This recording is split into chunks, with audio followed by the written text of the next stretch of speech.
નમસ્તે વિદ્યાર્થી મિત્રો, ધોરણ 12 વિષય રસાયણ વિજ્ઞાન આજના વિડીયો લેક્ચરની અંદર આપનું હાર્દિક સ્વાગત છે। આજે આપણે પ્રકરણ નંબર 9 વિશે પ્રકરણનું નામ છે સવર્ગ સંયોજનો, ઇંગ્લિશમાં કહેવાય કોઓર્ડિનેશન કમ્પાઉન્ડ। સવર્ગ સંયોજનને સંકીર્ણ સંયોજન તરીકે પણ ઓળખવામાં આવે છે। સવર્ગ સંયોજનને સંકીર્ણ સંયોજન તરીકે પણ ઓળખવામાં આવે। સંક્રાંતિ ધાતુ સવર્ગ સંયોજનો કોને કહેવાય?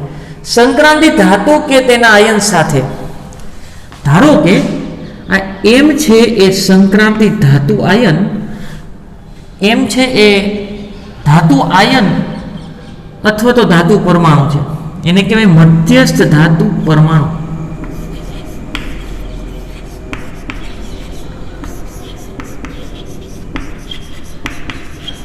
એમ શું છે? મધ્યસ્થ ધાતુ આયન અથવા પરમાણુ। સંક્રાંતિ ધાતુ, સંક્રાંતિ ધાતુ એટલે ડી વિભાગનું તત્વ હોય, શેનું હોય? ડી વિભાગનું તત્વ અથવા તેનો આયન હોય, એની સાથે સવર્ગ સહસંયોજક બંધથી લિગેન્ડ જોડાય। સવર્ગ સહસંયોજક બંધ એરો નથી કરતો, એમ શું બતાવે છે? મધ્યસ્થ ધાતુ આયન, એની સાથે કોઈ એલ જોડાય, એલ એટલે લિગેન્ડ, લિગેન્ડ તરીકે ઋણ આયન અથવા તટસ્થ અણુ હોય, લિગેન્ડ તરીકે કા ઋણ આયન હશે અથવા તટસ્થ અણુ હશે। હવે આ લિગેન્ડ છે આ ધાતુ આયનને ઇલેક્ટ્રોન યુગ્મનું દાન કરે। મધ્યસ્થ ધાતુ પરમાણુ અથવા આયનને લિગેન્ડ છે એ સવર્ગ સહસંયોજક બંધ દ્વારા ઇલેક્ટ્રોન યુગ્મનું દાન કરી અને જે સ્પીસીસ બનાવે એને સંકીર્ણ સંયોજન કહેવાય। એટલાને સંકીર્ણ સંયોજન કહેવાય। આ બંધને કહેવાય સવર્ગ સહસંયોજક બંધ, સવર્ગ સહસંયોજક બંધ કહેવાય। હવે આ ઇલેક્ટ્રોન સ્વીકારે છે, આ ઇલેક્ટ્રોન સ્વીકારે છે એટલે લૂઇસ એસિડ કહેવાય। શું કહેવાય? આ ધાતુ આયન છે, આની વાત કરું, આ ધાતુ આયન છે એ લૂઇસ એસિડ તરીકે વર્તે। તો લૂઇસ એસિડ કોને કહેવાય? લૂઇસ એસિડ એટલે ઇલેક્ટ્રોન ગ્રાહી,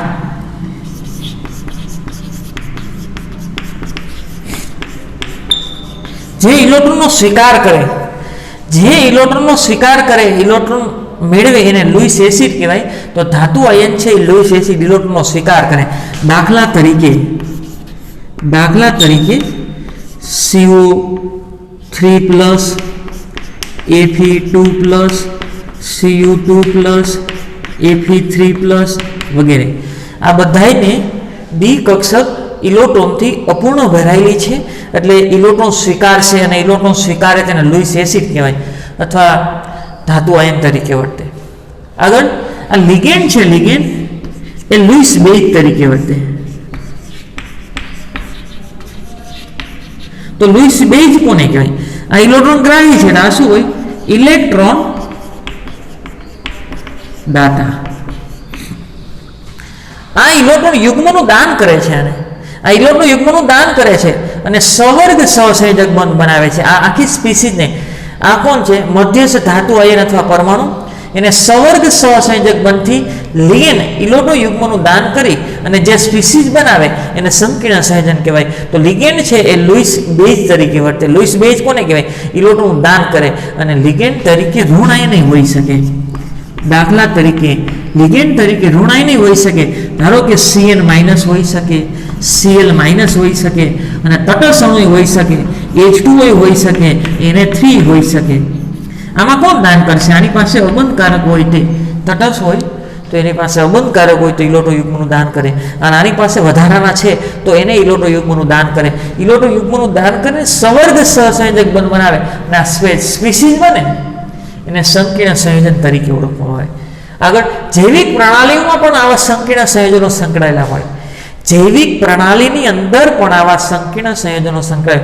જૈવિક પ્રણાલી એટલે વનસ્પતિ હોય કે માનવ શરીર હોય એને જૈવિક પ્રણાલી કહેવાય।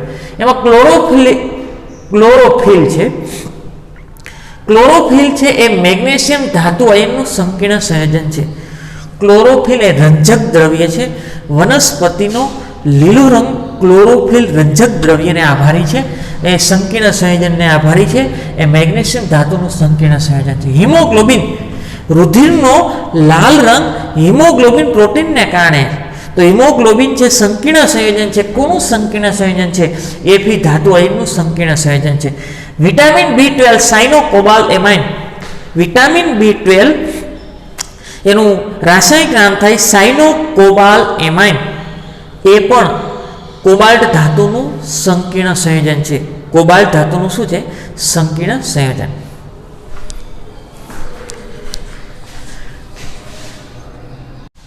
આગળનો ટોપિક છે સવર્ગ સંયોજનો માટે વર્નરનો સિદ્ધાંત. વર્નરે પ્રાયોગિક પરિણામોને આધારે એવું કીધું કે મધ્યસ્થ ધાતુ આયન બે પ્રકારની સંયોજકતા ધરાવે. એક પ્રાથમિક સંયોજકતા અને એક દ્વિતીયક સંયોજકતા. પ્રાયોગિક પુરાવાને આધારે નક્કી કર્યું કે મધ્યસ્થ ધાતુ આયન બે પ્રકારની સંયોજકતા ધરાવે. એક પ્રાથમિક સંયોજકતા અને એક દ્વિતીયક સંયોજકતા વિશેની સંકલ્પના રજૂ કરી.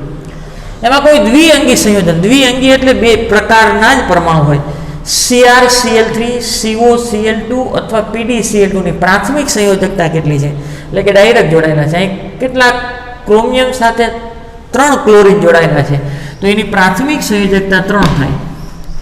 આગળ કોબાલ્ટ સાથે ડાયરેક્ટ જોડાયેલા ક્લોરીન કેટલા છે? 2, તો એની પ્રાથમિક સંયોજકતા 2 થાય. અને પેલેડિયમ સાથે ડાયરેક્ટ જોડાયેલા ક્લોરીન 2 છે, તો એની પ્રાથમિક સંયોજકતા કેટલી થશે? 2. આગળ એની પ્રાથમિક સંયોજકતા થઈ.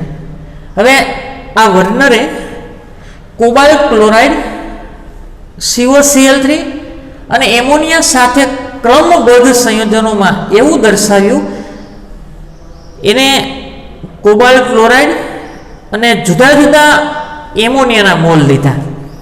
જુદા જુદા એમોનિયાના મોલ લીધા તો એને જુદા જુદા સંકીર્ણ સંયોજનો મળ્યા. કોની વચ્ચેનો અભ્યાસ કર્યો તો? કોબાલ્ટ ક્લોરાઇડ અને એમોનિયા. એમાં આ એક મોલ લીધું અને આના જુદા જુદા મોલ લીધા તો જુદા જુદા સંકીર્ણ સંયોજન મળ્યા. એના જુદા જુદા રંગ જોવા મળ્યા અને એમાંથી અવક્ષેપિત થતા AgCl ના મોલ પણ જુદા મળ્યા. તેનો અભ્યાસ કરેલો હતો. કઈ રીતે? આના કેટલા મોલ લીધા હતા? 1. અને આના જુદા જુદા મોલ લેવામાં આવે તો જુદા જુદા સંકીર્ણ સંયોજનનું નિર્માણ થયું. કેટલાક ક્લોરાઇડ આયનો એમાંથી સિલ્વર નાઇટ્રેટના ઠંડા દ્રાવણને વધુ પ્રમાણમાં ઉમેરતા. શું ઉમેરવાનું છે? સિલ્વર નાઇટ્રેટ એટલે કે AgNO3. આ જુદું જુદું પ્રમાણ લેવાનું છે એટલે સંકીર્ણ સંયોજન બનશે. એમાં પછી તમારે AgNO3 ઉમેરવાનું છે, ઠંડુ વધુ પ્રમાણમાં ઉમેરવાનું છે AgNO3. એટલે એમાંથી તમને AgCl તરીકે અવક્ષેપિત થાય. એમાંથી AgCl તમે ઉમેરેલો છે, એમાંથી Ag અને આમાં Cl, આમાંથી Ag અને આમાંથી Cl અવક્ષેપિત થશે એટલે કે દ્રાવણમાંથી છૂટા પડશે. પરંતુ કેટલાક દ્રાવણમાં અવક્ષેપન પામ્યા સિવાયના રહી જાય છે. હેલો, આપણે તો આ એક મોલ જ લીધો છે, તો ક્લોરીન કેટલા આવે? 3. તો આ તો વધુ પ્રમાણમાં લીધેલું છે, તો 3 Ag અને 3 Cl, તો 3 AgCl નું અવક્ષેપન થવું જોઈએ. 3 AgCl નું અવક્ષેપન થવું જોઈએ. પણ એના પ્રાયોગિક પરિણામોને અંતે એવું જોવા મળ્યું કે ક્યારેક 3 AgCl નું અવક્ષેપન થતું હતું, એકઈ અવક્ષેપન પામ્યા સિવાય બાકી નહોતો રહેતો. ઘણી વખત એવું થતું હતું 2 AgCl નું અવક્ષેપન થતું હતું, એક ક્લોરીન એમોન રહી જતો હતો. ઘણી વખત એવું થતું હતું એક જ AgCl નું અવક્ષેપન થતું હતું, એક જ AgCl નું અવક્ષેપન થતું હતું છે 3, તો એમાંથી છૂટો એક જ AgCl પડતો હતો અને બેનું અવક્ષેપન થયા વિનાનું બાકી રહેતું હતું. તો પ્રાયોગિક પરિણામોને આધારે એવું નોંધ્યું કે 3 ક્લોરીન છે અને આ વધુ પ્રમાણમાં લીધું તો 3 AgCl નું અવક્ષેપન થવું જોઈએ. પણ ઘણી વખત કેટલાક દ્રાવણમાં અવક્ષેપન પામ્યા સિવાયના રહી જાય છે, તો એને 1 મોલ COCl3 અને 6 મોલ Na3 જુદા જુદા સંગઠનવાળા એટલે કે જુદા જુદા પ્રમાણવાળા સંકીર્ણ સંયોજન નીચે મુજબ દર્શાવ્યા. તો આવું સંયોજન જોવા મળ્યું. ઘણી વખત આવા સંયોજન જોવા મળ્યા. 1 mall COCl3 plus 6 mall ammonia, તો એને પીળા રંગનું સંકીર્ણ સંયોજન જોવા મળ્યું. અને એમાં પ્રાયોગિક રીતે 3 મોલ AgCl આપ્યા. 3 મોલ AgCl નું અવક્ષેપન થયું. બીજું,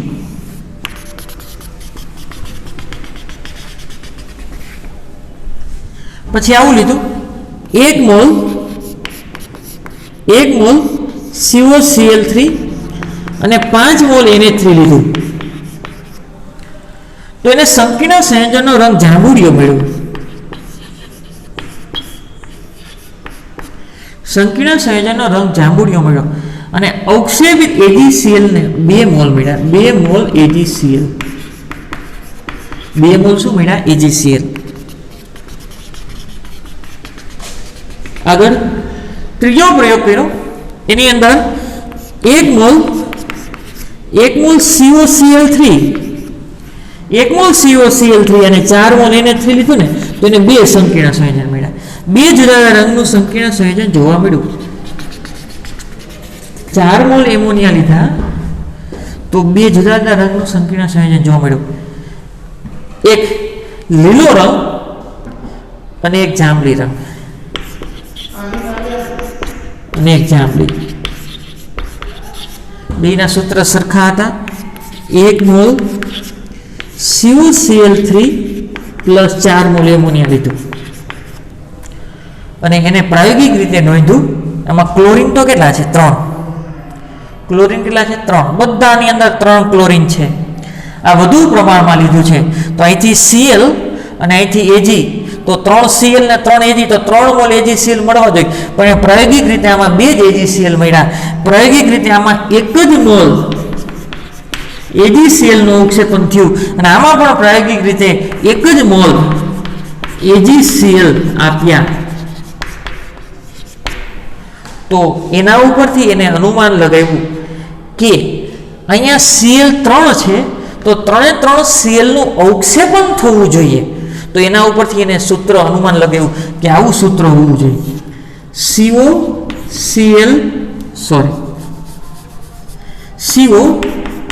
Na3 6 અને Cl3. અહીંયા તો એના ઉપરથી એને અનુમાન લગાવ્યું કે 3 ક્લોરીન 12 હોવા જોઈએ. અને જે ક્લોરીન આ મોટા કાઉન્સની અંદર છે ને એને સંકીર્ણ આયન કહેવાય. શું કહેવાય? સંકીર્ણ આયન. અને મોટા કાઉન્સની બહાર છે ને, મોટા કાઉન્સની બહાર છે એને પ્રતિ આયન કહેવાય. મોટા કાઉન્સ છે એને સંકીર્ણ આયન કહેવાય અને મોટા કાઉન્સની બહાર છે એને પ્રતિ આયન કહેવાય. તો અહીંયા Cl 3 Cl પ્રતિ આયન તરીકે છે, તો એનું આયનીકરણ થઈ જાય છે. એટલે આમાંથી 3 Cl છૂટા પડે છે અને આપણે ઉમેરેલા છે એમાંથી 3 Ag, એટલે 3 AgCl મળતા હોય. એનું તમે પાણી ઉમેરો ને, પાણી ઉમેરો તો આવું થાય. CO Na3 6 કાઉન્સ ઉપર 3 પ્લસ, કાઉન્સ ઉપર 3 પ્લસ અને બીજું શું મળશે? 3Cl minus. તો આમાં ટોટલ એક આયન આનો ઉત્પન્ન થઈ છે અને એક આયન આનો ઉત્પન્ન થઈ છે. વિદ્યુત વિભાજ્ય વાહકતા. તો ટોટલ આયનની સંખ્યા 3 આયન આ અને એક આયન, 4 આયનો ઉત્પન્ન થાય છે. ટોટલ 1:3, આના 1 ને આના 3. તો 3 Cl છૂટા પડ્યા, તો આપણે ઉમેરેલું છે એમાંથી 3 Ag પ્લસ 3 Cl ને 3 Ag, તો 3 મોલ AgCl. તો આ રીતે સંકીર્ણ સંયોજન બનતું હોવું જોઈએ એ વર્નરે અનુમાન લગાવ્યો. આગળ COCl3 અને 5 મોલ Na3. તો અહીંયા તમને 2 મોલ AgCl મળે છે. તો એનો અર્થ એવો કે કાઉન્સની બહાર 2 જ Cl હોવા જોઈએ. કાઉન્સની બહાર આપણે કે ટોટલ 3 છે, તો કાઉન્સની બહાર કેટલા હોવા જોઈએ? 2. તો જ 2 મોલ AgCl મળે. CO આગળ Cl અને Na3 5, ટોટલ 6 હોવા જોઈએ. જો 3 ક્લોરીન છે, 1 ક્લોરીનને બહાર લઈ લો તો 5 એમોનિયા અને 1 ક્લોરીન. આ 5 એમોનિયા અને 1 ક્લોરીન અને 2 ક્લોરીન બહાર લખું Cl2. તો તો એનો અર્થ એવો કે મોટા કૌંસની અંદર છે એ સંકીર્ણ આયન છે, બહાર છે એ પ્રતિ આયન છે. સંકીર્ણ સંયોજનની અંદર જે ક્લોરીન છે એનું આયનીકરણ થતું નથી. એને એવું અનુમાન લગાવ્યું કે ક્લોરીન 3 હતા તેમ છતાં 2 જ AgCl જો મળતા હોય તો 2 જ ક્લોરીનનું આયનીકરણ થતું હોવું જોઈએ. એમાં પાણી ઉમેર્યું તો શું થાય છે? આવું થાય CO × Cl Na3 5 ટાઈમ આની ઉપર 2 અને 2 Cl માઇનસ. તો Cl કેટલા ઉત્પન્ન થયા હતા? આપણે આગળ 3 ક્લોરીન હતા પણ 2 જ Cl માઇનસ છૂટા પડ્યા. તો એનો અર્થ એવો તો 2 મોલ AgCl મળ્યા. જો 2 મોલ AgCl મળતા હોય તો 2 જ ક્લોરીન છૂટા પડતા હોવા જોઈએ. એક ક્લોરીન છૂટું પડતું નથી અને છૂટું નથી પડતું તો એ કાઉન્સની અંદર હોવું જોઈએ. અને કાઉન્સની અંદર છે એ સંકીર્ણ આયનની અંદર જે ક્લોરીન છે એનું આયનીકરણ થતું નથી. એના ઉપરથી અનુમાન લગાવ્યો. ટોટલ સંખ્યા આના 1 અને આના 2 તો આ વિદ્યુત વિભાજ્ય તો આના કરતાં આની વાહકતા વધારે હોય, કારણ કે અહીંયા ટોટલ આયનની સંખ્યા 3 છે અને અહીં ટોટલ આયનની સંખ્યા 4 છે. આગળ અહીં ક્લોરીન 3 છે તો 3 ક્લોરીન દૂર થાય અને 3 AgCl મળવા જોઈએ. પણ યાદ રાખો એક જ મોલ AgCl મળે. જો એક જ મોલ AgCl મળતો હોય તો આ CO તો 4 અને 5 ને 6 અંદર 2 ક્લોરીન રાખવાના છે. ટોટલ અંદર 6 આયન હોવા જોઈએ. 4 આ અને 2 ક્લોરીન રાખવું ઇન્ટુ Cl2 Na3 4 ટાઈમ ને કાઉન્સની બહાર એક Cl. જો 3 છે પણ એક જ મોલ AgCl મળતો હોય તો કાઉન્સની બહાર એક જ Cl હોવો જોઈએ. કાઉન્સની બહાર જે છે એનું આયનીકરણ થાય છે, કાઉન્સની અંદર છે એનું આયનીકરણ થતું નથી. એમાં જો તમે પાણી ઉમેરો તો આવું થાય CO × Cl2 Na3 4 time plus અને પ્લસ Cl માઇનસ. ટોટલ આયનની સંખ્યા 1:1 વિદ્યુત વિભાજ્ય. આ ત્રણેયમાંથી કોની વાહકતા વધારે થાય? તો જેમાં આયનની સંખ્યા વધારે હોય, આમાં 4 આયન છે, આમાં 3 આયન છે, આમાં 2 આયન છે, તો આની વાહકતા કેવી થશે? વધારે. આગળ 1 મોલ COCl3 4 મોલ એમોનિયા. તો અહીં 6 અંદર લેવાના, 4 અને 2 એક ક્લોરીન બહાર રાખો તો COCl2 Na3 4 ટાઈમ. ક્લોરીન 2 અંદર અને 1 બહાર. તો ક્લોરીન તો 3 જ છે. યાદ રાખો ક્લોરીન તો 3 જ છે, પરંતુ એક જ મોલ AgCl મળતું હોય તો એનો અર્થ છે કે આવું સંયોજન બનતું હોવું જોઈએ. ક્લોરીન બધાની અંદર 3 છે તો અહીં 3 મોલ AgCl મળે છે તો 3 ક્લોરીન બહાર હોવો જોઈએ. 2 મોલ AgCl મળે છે તો 2 ક્લોરીન બહાર હોવો જોઈએ. 1 મોલ AgCl મળે છે તો 1 ક્લોરીન બહાર અને 1 મોલ AgCl મળે છે તો 1 ક્લોરીન બહાર. આનું આયનીકરણ કરવાથી CO × Cl2 Na3 4 time plus અને પ્લસ Cl માઇનસ. આયનની સંખ્યા આ 1 અને 1 વિદ્યુત વિભાજ્ય. આ છેલ્લા 2 છે ને, છેલ્લા 2 એ બંનેના અણુસૂત્ર સરખા છે. બંનેના અણુસૂત્ર સરખા છે પરંતુ એ જુદો જુદો રંગ આપે છે. એક લીલો આપે છે ને એક જાંબલી. તો એ બે એકબીજાના સમઘટક તરીકે ઓળખવામાં આવે. બે એકબીજાના શું છે? સમઘટક તરીકે ઓળખવામાં આવે. તો એને કોબાલ્ટ ક્લોરાઇડ અને જુદા જુદા એમોનિયાના મોલ લીધા તો જુદા જુદા સંકીર્ણ સંયોજન મળ્યા. આ તો એનું અનુમાન છે, કારણ કે 3 AgCl છૂટા પડતા હોય તો 3 ક્લોરીન બહાર હોવા જોઈએ. એના ઉપર તેને સૂત્ર બનાવ્યું. આગળ 2 AgCl મળે છે તો 2 Cl બહાર હોવો જોઈએ. 1 મોલ AgCl મળે છે તો 1 Cl બહાર હોવો જોઈએ અને 2 અંદર હોવો જોઈએ. એના ઉપરથી એને પ્રાથમિક સંયોજકતા અને દ્વિતીયક સંયોજકતાનો વિસ્તૃત અભ્યાસ કર્યો અને એવું કીધું કે જે કાઉન્સની બહાર છે ને એનું આયનીકરણ થાય છે અને કાઉન્સની અંદર જેટલા ક્લોરીન છે એનું આયનીકરણ થતું નથી. તો એનો અર્થ એવો જે કાઉન્સની બહાર છે ને એ આયનીય બંધથી જોડાયેલા હોવા જોઈએ. યાદ રાખો, જે કાઉન્સની બહાર ક્લોરીન છે એ આયનીય બંધથી જોડાયેલા હોવા જોઈએ અને કાઉન્સની અંદર છે એ ધાતુ આયન સાથે ડાયરેક્ટ સવર્ગ સહસંયોજક બંધથી જોડાયેલા હોય, જેનું આયનીકરણ થતું નથી. અને આયનીકરણ નથી થતું એટલે એ ક્લોરીન છૂટા નથી પડતા, એટલે AgNO3 સાથે પ્રક્રિયા કરી AgCl અવક્ષેપણ પામ્યા સિવાય બાકી રહે છે. અવક્ષેપણ પામ્યા સિવાય રહી જાય છે. આમાં ક્લોરીન તો 3 છે, 2 ને 1 3, તો અવક્ષેપણ તો એકનું જ થાય છે. 2 ક્લોરીન અવક્ષેપણ પામ્યા સિવાય બાકી રહી જાય છે. તો એનો અર્થ એવો કે કાઉન્સની અંદર હોવો જોઈએ, અને કાઉન્સની અંદર હોય તો એનું અવક્ષેપન થતું નથી, કારણ કે સવર્ગ સહસંયોજક બંધથી જોડાયેલા હોય. વર્નરે જે પ્રાયોગિક અભ્યાસ કરેલો હતો COCl3 અને એમોનિયાના મોલ, તો એમાંથી મળતા સૂત્ર આ પ્રકારના હતા: CO Na3 6Cl3 CO Na3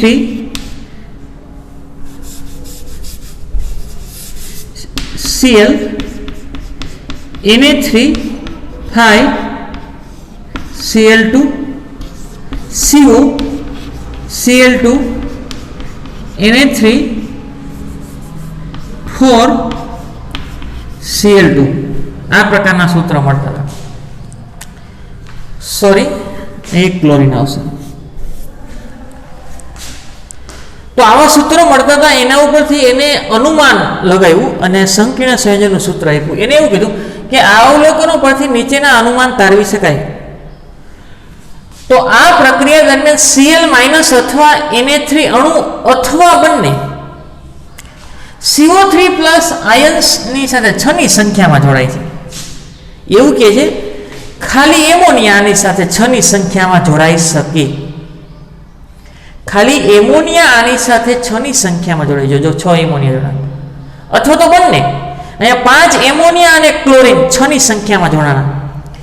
અહીં CO3 પ્લસ સાથે 4 એમોનિયા અને 2 ક્લોરીન ટોટલ 6. ખાલી એમોનિયા 6 ની સંખ્યામાં જોડાય છે.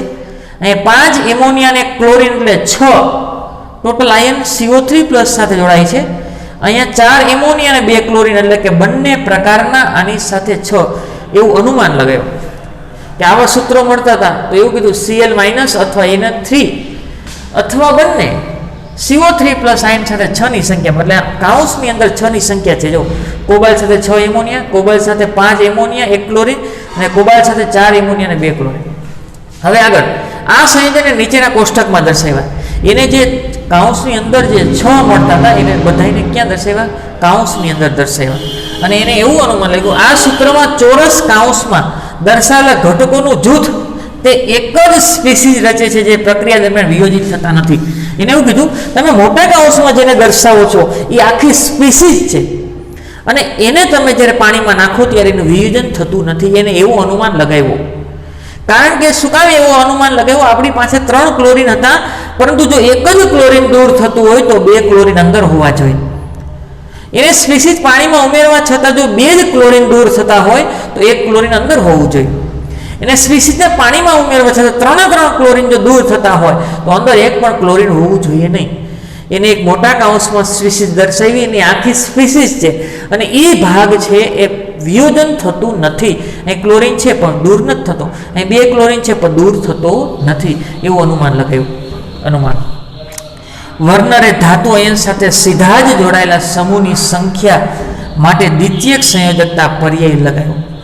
એવું કીધે આ ક્લોરીન આની સાથે સીધો જોડાયેલો છે, આ એમોનિયા પણ આની સાથે સીધો જોડાયેલો છે, તો આ બંનેને એને દ્વિતીયક સંયોજકતા શબ્દ વાપરો.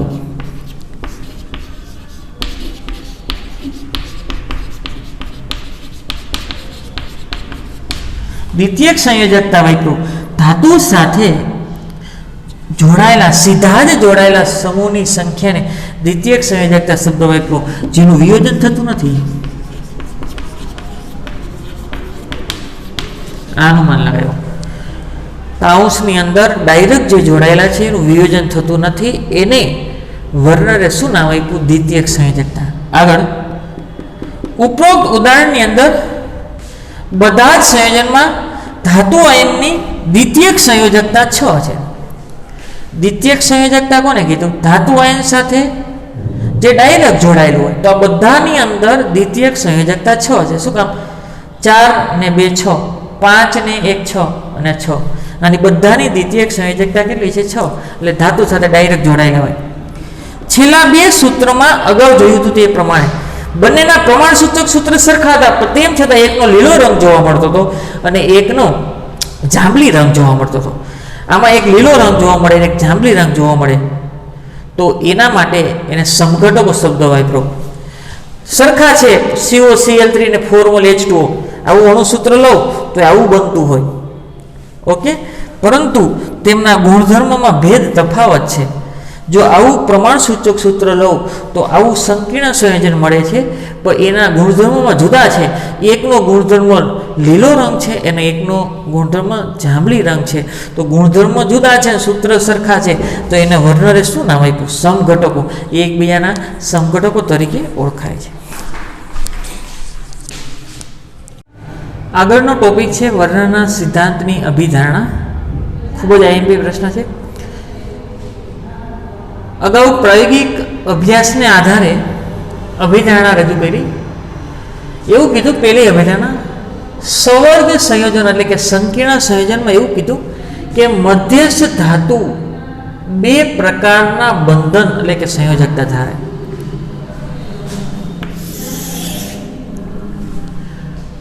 એક્સ્ટ્રા છે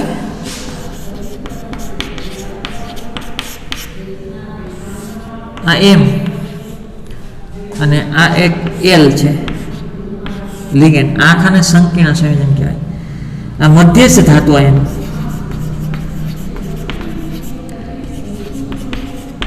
ને આ શું છે? લિગેન્ડ. એવું કીધું કે સવર્ગ સંયોજનમાં મધ્યસ્થ ધાતુ બે પ્રકારના બંધન, આ ધાતુ બે પ્રકારના બંધન ધરાવે.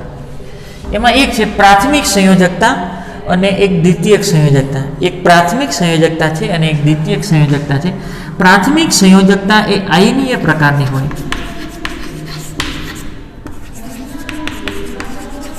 અને દ્વિતીયક સંયોજકતા છે એ બિન આયનીય પ્રકારની, બિન આયનીય. પ્રાથમિક સંયોજકતા એ આયનીય પ્રકાર, એનું આયનીકરણ થાય, જ્યારે દ્વિતીયક સંયોજકતા છે બિન આયનીય પ્રકારની, એટલે કે એનું આયનીકરણ થતું નથી. આગળ, પ્રાથમિક સંયોજકતા સામાન્ય રીતે આયનીકરણ પામે તેવી હોય. પ્રાથમિક સંયોજકતાનું આયનીકરણ થાય, એને તમે પાણીમાં નાખો ને એટલે આયનીકરણ થાય. તે ઋણ આયનો દ્વારા સંતોષાય. કોના દ્વારા સંતોષાય? ઋણ આયન દ્વારા. દાખલા તરીકે CO Na3 6 અહીંયા Cl3, તો આ છે ને એ પ્રાથમિક સંયોજકતા છે.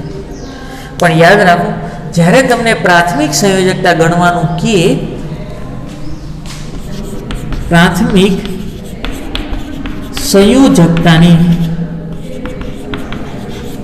ગણતરી માટે ધાતુનો ઓક્સિડેશનાંક ગણવો.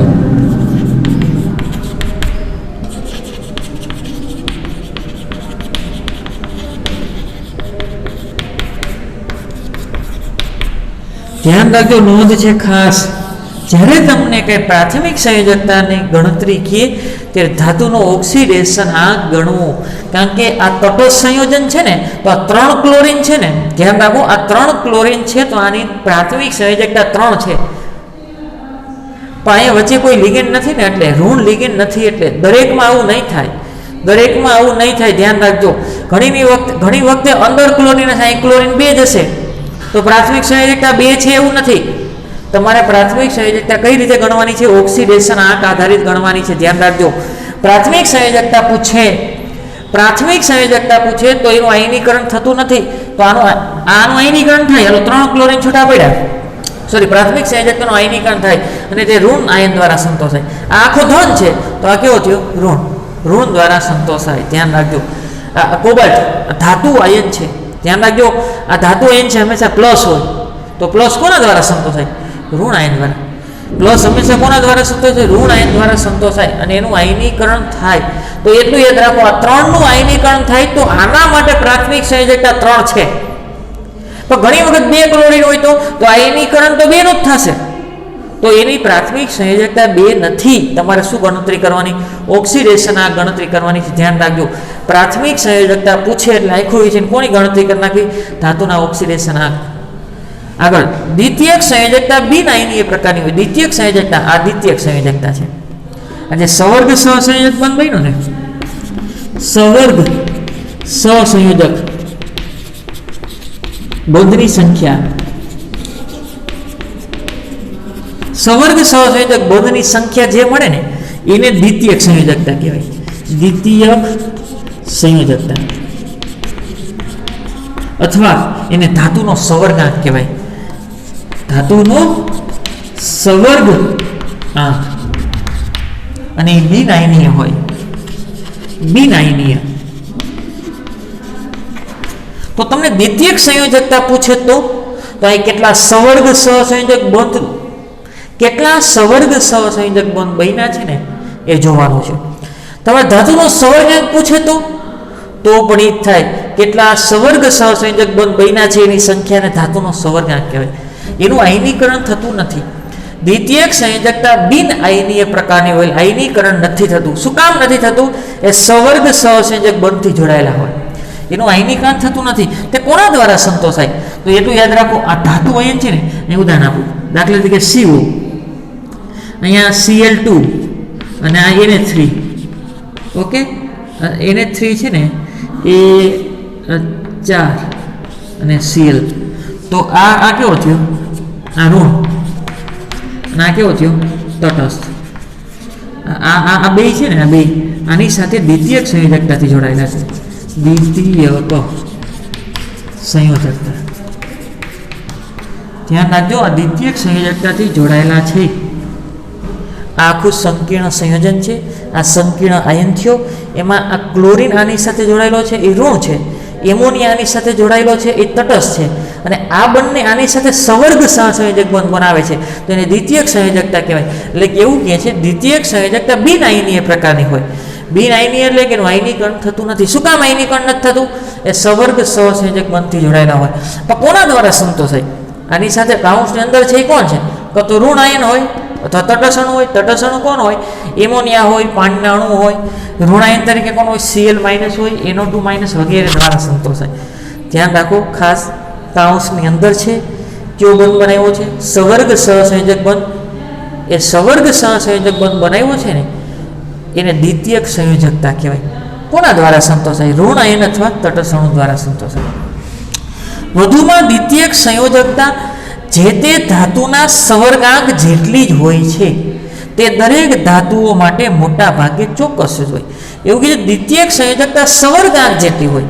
તો એટલું યાદ રાખો, દ્વિતીયક સંયોજકતા એટલે કેટલા સવર્ગ સહસંયોજક બંધ બન્યા છે. અહીં કેટલા સવર્ગ સહસંયોજક બંધ બન્યા છે? અહીંયા 4 અને 2 6 સવર્ગ સહસંયોજક બંધ બન્યા છે. તો દ્વિતીયક સંયોજકતા કેટલી થઈ? 6. અને દ્વિતીયક સંયોજકતાના સવર્ગાંક જેટલી હોય તો સવર્ગાંક કેટલો થાય? 6. એટલું યાદ રાખો. તમને દ્વિતીયક સંયોજકતા પૂછે ને તો અહીં સવર્ગ સહસંયોજક બંધની સંખ્યા ગોતવાની છે. ધાતુનો સવર્ગાંક પૂછે તો પણ સવર્ગ સહસંયોજક બંધની સંખ્યા ગોતવાની છે. અને બિન આયનીય સંયોજકતા પૂછે તો પણ સવર્ગ સહસંયોજક બંધની સંખ્યા ગોતવાની છે. બીજું, તમને આયનીય સંયોજકતા પૂછે તો આયનીય એટલે શું થાય? પ્રાથમિક. તો શું કરવાનું? ધાતુનો ઓક્સિડેશન. આ MCQ માટે ભૂલતા નહીં. પ્રાથમિક સંયોજકતા પૂછે કે આયનીય પ્રકારની સંયોજકતા પૂછે તો ઓક્સિડેશન આંક ગણો. સવર્ગાંક પૂછે, બિન આયનીય સંયોજકતા પૂછે કે દ્વિતીયક સંયોજકતા પૂછે તો સવર્ગ સહસંયોજક બંધની સંખ્યા ગોતવાની છે. ધ્યાન રાખજો. Fe3+, Cr3+, પ્લેટિનમ 4+ ની દ્વિતીયક સંયોજકતા ફિક્સ જ હોય 6. દ્વિતીયક સંયોજકતા 6 છે તો એનો અર્થ એવો કે આની સાથે 6 સવર્ગ સહસંયોજક બંધ બની શકે. તો એનો સવર્ગાંક કેટલો થાય? 6. Ni2+, Cu2+, Pt2+ એની દ્વિતીયક સંયોજકતા 4 હોય, ફિક્સ જ છે. એની દ્વિતીયક સંયોજકતા 4 છે તો Ni2+, Cu2+, Pt2+ એની સાથે 4 સવર્ગ સહસંયોજક બંધ બને તો એનો સવર્ગાંક 4 થાય. આગળ, આયન અથવા સમૂહ. આ આયન અને આ સમૂહ ધાતુ આયન સાથે દ્વિતીયક બંધથી જોડાય છે. આ આયન અને આ સમૂહ આ ધાતુ આયન સાથે દ્વિતીયક સંયોજકતાથી જોડાય છે ત્યારે તે ધાતુના આયનના સવર્ગાંક અનુસાર સવર્ગાંક આ ધાતુ આયન અને આ સમૂહ આ ધાતુ આયન સાથે દ્વિતીયક સંયોજકતાથી જોડાય છે ત્યારે આના સવર્ગાંક અનુસાર આનો સવર્ગાંક કેટલો છે? 6. અહીં 6 લિગેન્ડ જોડાયેલા છે. અહીં 4 તો એનો સવર્ગાંક 4 થાય. અહીં 4 તો એનો સવર્ગાંક 4 થાય. એ 2 તેનો સવર્ગાંક 2 થાય. તો એના સવર્ગાંક અનુસાર એની લાક્ષણિક અવકાશીય ગોઠવણી જોવા મળે. એની લાક્ષણિક અવકાશીય જો 6 સવર્ગાંક હોય ને 6 સવર્ગ સહસંયોજક બને છે તો એની અવકાશીય ગોઠવણી અષ્ટફલકીય છે.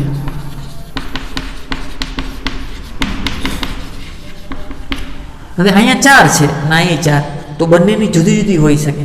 આની સમચતુષ્ફલકીય છે,